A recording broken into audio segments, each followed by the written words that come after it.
So, that was Girl Factory. Let's see, what else do I want to say about this?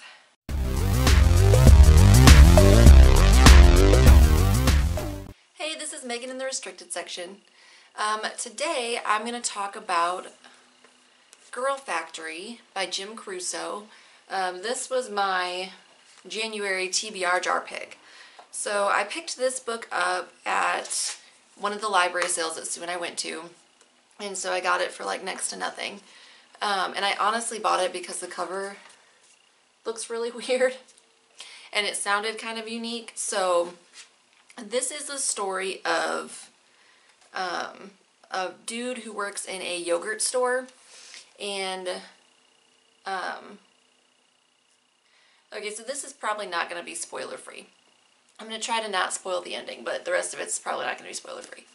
But anyway, so this is a story of a dude who works in a yogurt store, and I mean, it's pretty much just kind of your run-of-the-mill yogurt store, but he notices that there's a group of older gentlemen who come in every week or whatever, and they go down into the basement, and then they leave, and they don't really make a ruckus, they don't cause a stir or anything like that, but it's weird. And he doesn't know what's in the basement. He's never been in there. He doesn't have a key for the basement. Well, one day the proprietor, who is his boss, is ill, and he gives this dude the keys and says, you know, I need you to lock up. I don't feel good, whatever. So he, of course, goes into the basement because, you know, he's curious. And there are naked women floating around in vials of fluid, like big cylindrical whatever of fluid down in the basement. So that's weird. And then the proprietor comes in and tells him about it. And I guess he found out on accident that the acidophilus in the yogurt preserves people. And so it turned out that people started bringing him bodies of their loved ones if they were ill and asked him to preserve them until there was a cure that was found. And then it kind of morphed into something else. And he's never successfully been able to wake somebody up from their yogurty sleep. So then the proprietor dies, and the dude takes it upon himself to try to wake these women up. So it's about him and his endeavors to awaken these yogurty women. So this book is super weird, which I was kind of expecting, just judging by the description of the story and also the cover of the book. But I feel like it wasn't necessarily good weird.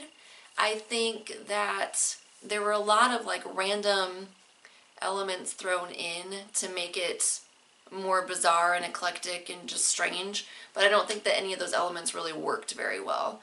Like, they just kind of seemed like random and out of place. So there's this part with a dog that's like really, really smart, and it's imprisoned at a dog shelter. So in the beginning of the book, this dude tries to like go rescue him and rescues the wrong dog, and the dog he rescues is like a people murdery dog.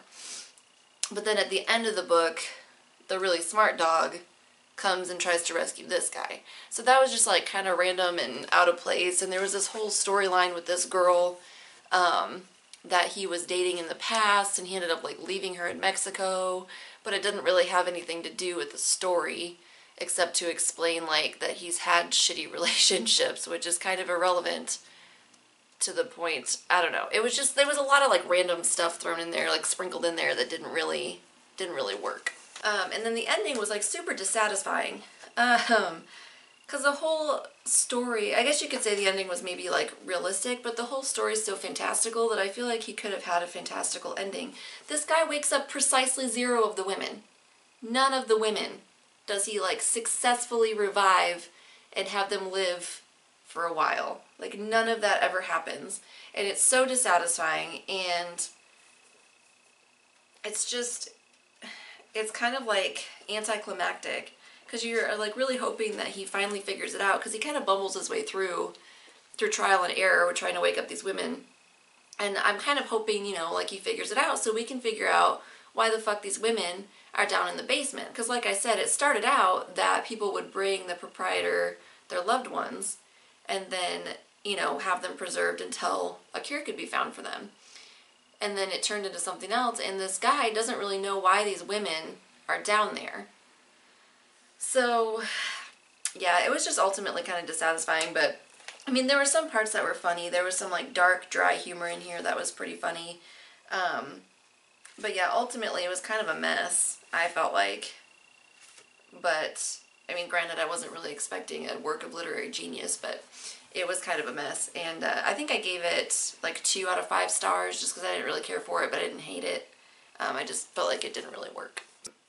When I picked this book, I read the description from the inside cover, and it says that Girl Factory raises questions about the ubiquitous objectification of women, the possibility for change in the nature of freedom. I feel like that was a bit of a lofty expectation to set. I mean, it doesn't really raise questions about the objectification of women. These women are objectified. Not really any questions. I mean, they're naked and they're floating in pools of acidophilus and old men come and ogle them. So that doesn't really raise any questions. It's just they are being objectified. And then they need this bumbling idiot of a man to rescue them. So, yeah, not really any questions raised there. So there was a part where they kind of half-assed tried to have a philosophical discussion, I felt like, about the objectification of women. And basically, I think the kid, the guy who works at the yogurt shop, kind of raises a question like, don't you have a problem, like, what if these women don't really want all these old guys looking at them or, you know, ogling their naked bodies? And the proprietor is like, well, they don't have a copyright on their image. Like, think about models. Like, they have pictures taken of them put in magazines. Now, what if they change their mind and they don't want people to look at them? So they kind of, like, half-assed tried to have a philosophical discussion of it. Nowhere really, like, I don't know if they really, I think they kind of half-assed said, like, well, they can't really, they're unconscious at this point, they can't really consent to having people look at them. And they have no control over who comes down here to look at them. But, yeah, so they kind of likened it to, like, people who've had their photograph taken and published, and don't really feel like that's the same thing. But, so yeah, they kind of half-assed tried to raise questions about the objectification of women, but I felt like it was kind of like a lame effort. But, yeah, so ultimately I wasn't super impressed with this book, but, like I said, there were some parts that were kind of darkly, dryly funny, and it wasn't a difficult book to get through, really. So that was my January TBR jar pick. So even though it's still January, and it's only like the middle of January, I'm gonna draw my TBR pick for February now. So here's my TBR jar. Now, like I said, I don't own all of these books, but these are all the books that are on my TBR list. So if I draw one I don't own, I'll have to either go to the library and get it or buy it. So let's see.